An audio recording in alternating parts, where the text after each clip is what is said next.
नमस्कार दोस्तों, जैसा कि मैंने आपसे बताया था कि हमारी जो फिजिक्स है, जो फिजिक्स विषय है भौतिक विज्ञान, मैंने क्या बताया था आपको, जो भौतिक विज्ञान है ये आपको कौन पढ़ाएंगे?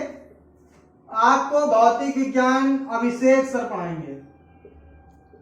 आपको भौतिक विज्ञान अभिषेक सर के द्वारा पढ़ाया जाएगा और आप सभी लोगों के बीच में आज वो भौतिक विज्ञान पढ़ाने आएंगे और कितनी अच्छी तरीके से अपनी बात को स्पष्ट करते हैं। आपको भौतिक विज्ञान से आपके दैनिक जीवन को किस तरीके से जोड़कर समझाते हैं, ये एक अद्भुत तरीका है, बहुत ही अच्छी तरीके से। बस इनकी बात को अच्छी तरीके से समझते जाइएगा और किस तरीके से अपनी बात को रख रहे हैं आप उसको कोरिलेट करिएगा।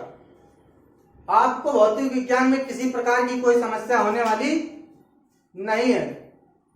तो आ रहे हैं आपके सामने अभिषेक सर। नमस्कार मित्रों, मैं अभिषेक आपका शिक्षा संसंगम में स्वागत करता हूं और आज मैं फिजिक्स के बारे में थोड़ा आपको जानकारी दूंगा। फिजिक्स एक ऐसा चैप्टर है जो बहुत ही टफ भी नहीं है और बहुत ही सिंपल भी नहीं है। सिंपल इसमें सिर्फ ये इतनी बात है कि आपको इसमें रटना बहुत ही कम है, ये इसका प्लस पॉइंट है। और रटना बहुत ही कम है, सिर्फ समझना है। अगर एक बार फिजिक्स समझ में आ गई तो फिजिक्स चैप्टर को आप किनारे रख सकते हैं और बाकी सारे चैप्टर पे ध्यान दे सकते हैं, क्योंकि फिजिक्स एक ऐसा चैप्टर है जो आपको एक बार समझ में आ गया तो उससे क्वेश्चन गलत नहीं होगा, प्लस के क्वेश्चन दे जाएगा।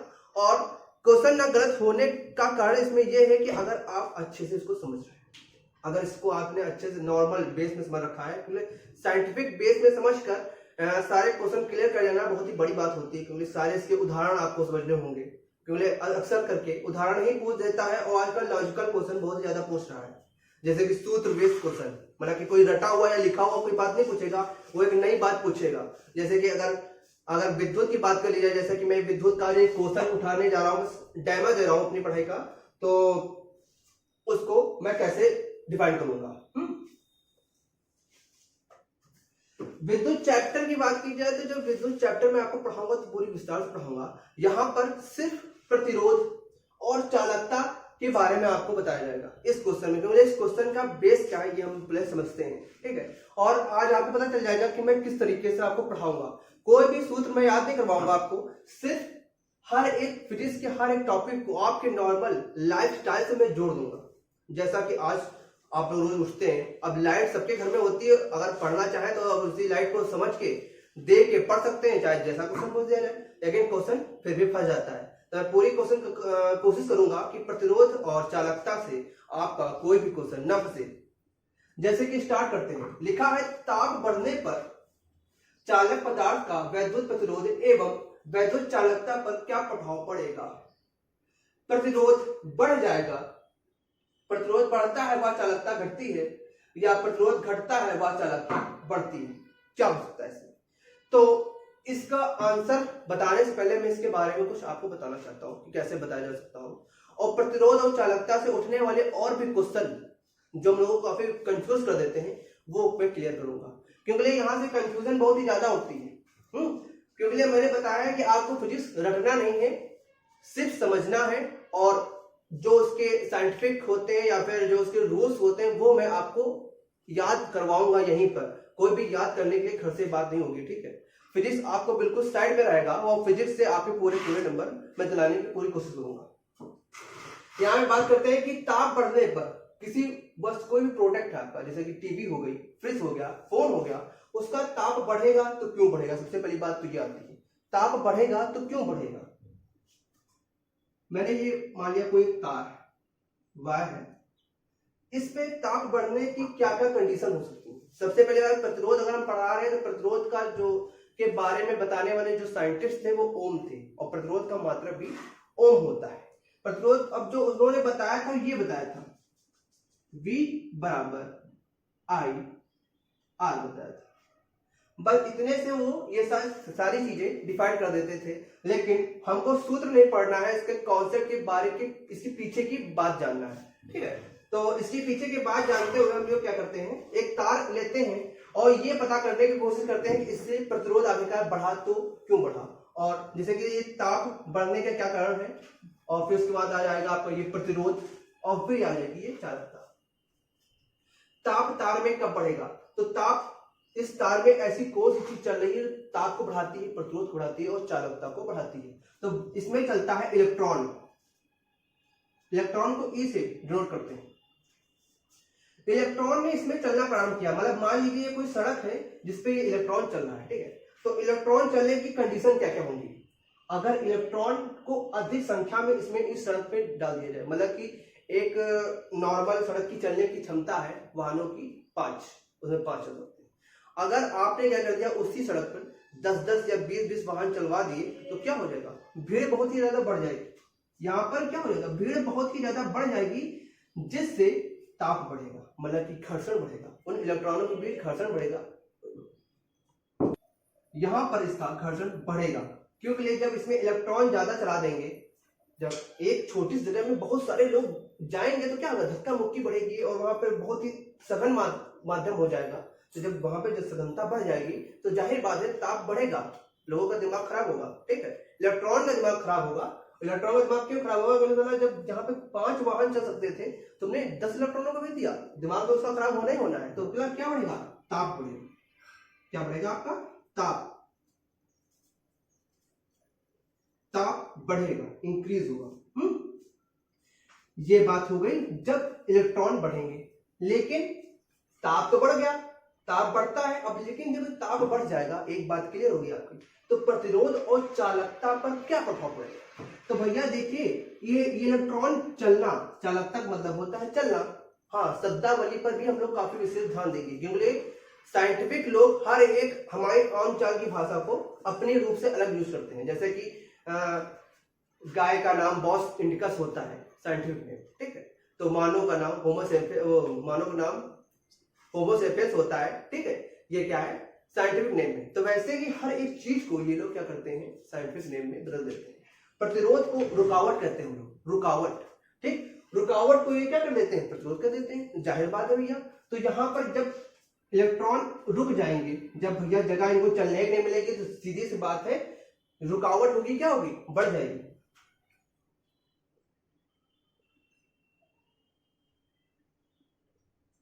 रुकावट क्या होगी? बढ़ेगी जब ताप बढ़ेगा। और ताप कब बढ़ेगा? जब यहां पर कंडीशन दी हो भैया, कि क्या दे रही कंडीशन? तो कंडीशन यहां पर जहां क्वेश्चन में जो दे रखी है उसने सिर्फ इतना बता रखा है ताप बढ़ा। अब ताप क्यों बढ़ा? वो तो मैंने बताया कि इलेक्ट्रॉन को आपने इलेक्ट्रॉन ज्यादा बढ़ाया, इलेक्ट्रॉन को ज्यादा भेजा। इलेक्ट्रॉन ज्यादा भेजने का मतलब है इलेक्ट्रिसिटी ज्यादा कर दी, मतलब कि आपके यहाँ 240 वाट की बत्ती आ रही है, लाइट आ रही है, और आपको 500 वाट की अगर लाइट दे दी जाए तो क्या होगा? जाहिर बात है आपका वो जो बल्ब है, अगर 100 वाट का बल्ब है, उसमें तुम 500 वाट की धारा प्रवाहित कर दो तो दब जाएगा, चल ही नहीं पाएगा, क्योंकि वहां पर ताप बढ़ जाएगा उसका। रुकावट बढ़ जाएगी। रुकावट बढ़ जाएगी मतलब होता है प्रतिरोध बढ़ जाएगा। रुकावट का मतलब होता है प्रतिरोध।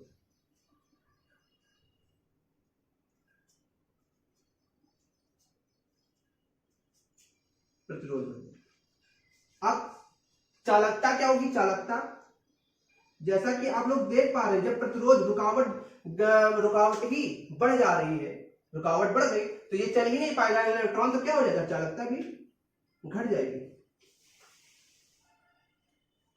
चालकता घट जाएगी, चालकता घट जाएगी हमारी। तो ये होते हैं इसके रूल। यहां पर आपका 2 ऑप्शन दे रखे थे, तो इसका प्रथम ऑप्शन सही हो जाएगा कि प्रतिरोध बढ़ता है व चालकता घटती है। ये हमारा क्वेश्चन का डिफाइन हो गया। अब सिर्फ एक क्वेश्चन में बताने थोड़ा ना आया, आपको मैं बताऊंगा इससे रिलेटेड कितने क्वेश्चन उठ सकते हैं, और कल से आपको चैप्टर वाइज पढ़ाया जाएगा, और जिस चैप्टर को मैं पढ़ाऊंगा उसी समय उसकी एसटी करवाऊंगा। एसटी में आपसे यह नहीं करवाऊंगा कि मैंने आपको पढ़ाया बल का मात्रक न्यूटन होता है, ये नहीं, आपको एग्जाम्पल अच्छे रखूंगा और उस एग्जाम्पल से आंसर लगाऊंगा, क्योंकि बल का मात्रक न्यूटन होता है, इसमें बस याद ही करने वाली बात है, लेकिन उससे उठने वाले उदाहरण ये समझने वाली बात है। और यहाँ पर सिर्फ मैं आपको समझाऊंगा कॉन्सेप्ट बेस कैसे समझाया जा सकता है। अब इससे रिलेटेड दूसरा क्वेश्चन क्या बढ़ सकता है? दूसरा क्वेश्चन ये बढ़ेगा, दूसरा क्वेश्चन अब हम पूछते हैं आपसे, आपको बात पूरी समझ में आ गई है कि विद्युत धारा चलती है तो क्यों चलती है? क्योंकि इसमें इलेक्ट्रॉनों का प्रवाह होता है। अब इलेक्ट्रॉनों का प्रवाह हो रहा है, यदि हम विद्युत धारा बढ़ा दें, परिपथ वही है, सब कुछ वही है, ठीक है, तो विद्युत धारा मतलब कि धारा बड़ा लिखते हैं थोड़ा।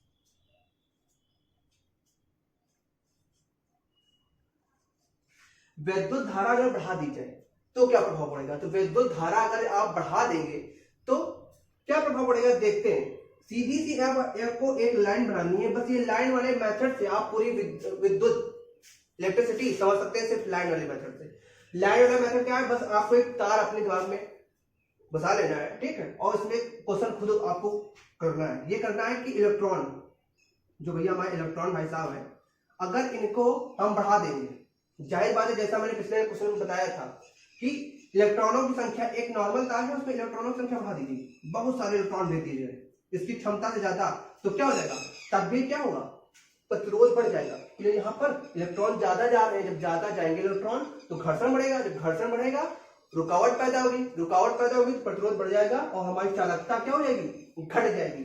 अच्छा, यदि इलेक्ट्रॉनों की संख्या कम कर दी जाए, मतलब कि इलेक्ट्रॉनों की संख्या कम कर दी जाए, ये थोड़ी बोलेगा आपसे, बोलेगा विद्युत धारा को कम कर दिया जाए तो प्रतिरोध और चालकता पर क्या प्रभाव पड़ेगा। यदि विद्युत धारा को कम कर दी जाए, मतलब उतने ही क्षेत्र में इलेक्ट्रॉन क्या जा रहे हैं, नॉर्मल बेस से जा रहे हैं, तो जब नॉर्मल बेस से इलेक्ट्रॉन जाएंगे तो क्या होगा, जहां पे देखा कहीं आपने कहीं प्रतिरोध लग रहा है, नॉर्मल से ही जा सकते हैं अपनी मंजिल तक, तो प्रतिरोध हो जाएगा कम और चालकता बढ़ेगी, यहाँ चालकता बढ़ जाएगी और प्रतिरोध हो जाएगा कम।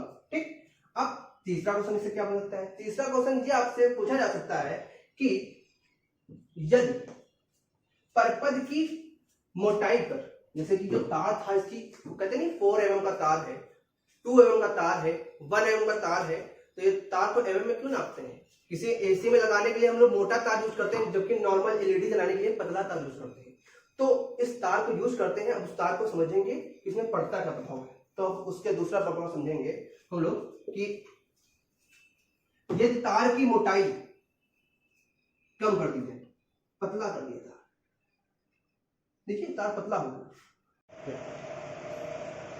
ये तार पतला हो गया है, ठीक है, तो अब क्या करेंगे, यहां से इलेक्ट्रॉन, जो इलेक्ट्रॉन भाई साहब हैं उनको हम इसके अंदर प्रवेश करवाएंगे। तो जब इस तार के अंदर उतने ही इलेक्ट्रॉन जितने इलेक्ट्रॉन हम लोग मोटे तार के अंदर प्रवेश करते थे, मान लीजिए वहां पर अगर हम लोग 100 वाट की 100 एम्पियर धारा इसमें हम प्रवेश करवाते थे, तो 100 एम्पियर धारा इसमें प्रवेश करवाएंगे।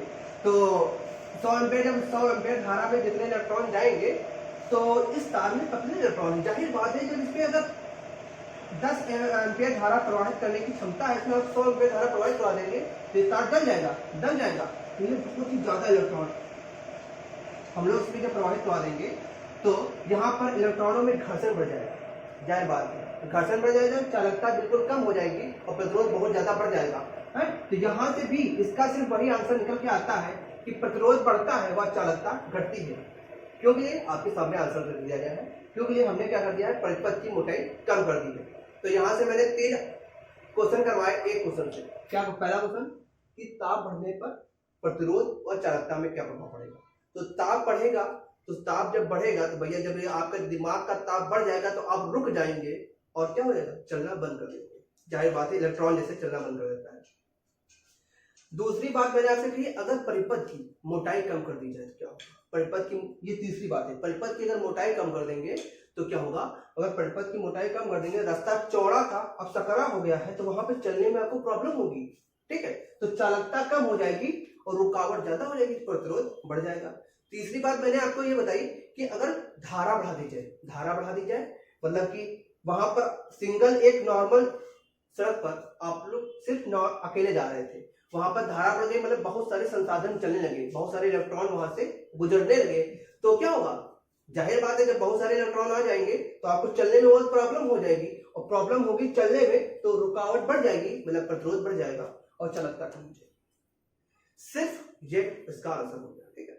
अब मैं फिजिक्स कैसे पढ़ाऊंगा, कल से मैं फिजिक्स चैप्टर वाइज पढ़ाऊंगा और मैं पूरी कोशिश यही करूंगा कि आपको फिजिक्स याद करने की कोशिश ना पड़े, जैसे कि आज मैंने विद्युत को इस लाइन मेथड से समझा दिया, वैसे ही हर एक चैप्टर की हर एक मेथड है, सिर्फ एक मेथड से वो पूरा चैप्टर क्लियर हो जाएगा। अब इस विद्युत में बचा क्या, इस इलेक्ट्रिसिटी में सिर्फ कुछ बातें रह गई हैं, जैसे कि विद्युत का मात्रक एम्पेयर होता है, ठीक, और रेक्टिफायर का यूज क्या करते हैं हम लोग, इन्वर्टर का यूज किसमें करते हैं, ठीक है, डायनेमो, विद्युत मोटर, ये सब खाली रटने वाली बातें रह गई हैं। वो उन बातों को मैं रटाऊंगा नहीं, उन बातों को मैं कोर्स याद करवाऊंगा।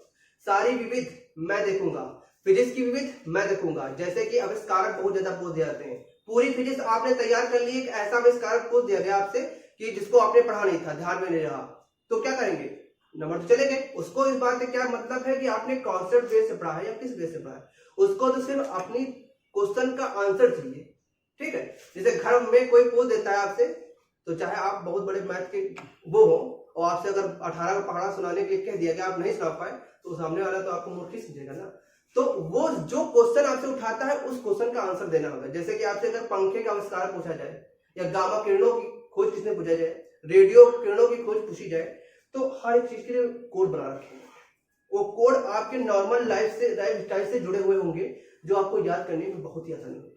हर एक चीज याद नहीं करनी पड़ेगी, आपको दिमाग में खुद आप उसका आंसर निकाल के दे देंगे, ऐसा रहेगा फिजिक्स मेरे पढ़ाने का तरीका। आज जो है मेरी डेमो क्लास थी, कल मेरा पहला चैप्टर होगा यांत्रिकी, और मैं उससे सारे क्वेश्चन और उसके बारे में सारी चीजें आपको बताऊंगा। ठीक, नमस्कार, करते हैं आज यहीं तक क्लास समाप्त करते हैं। जय हिंद, जय भारत।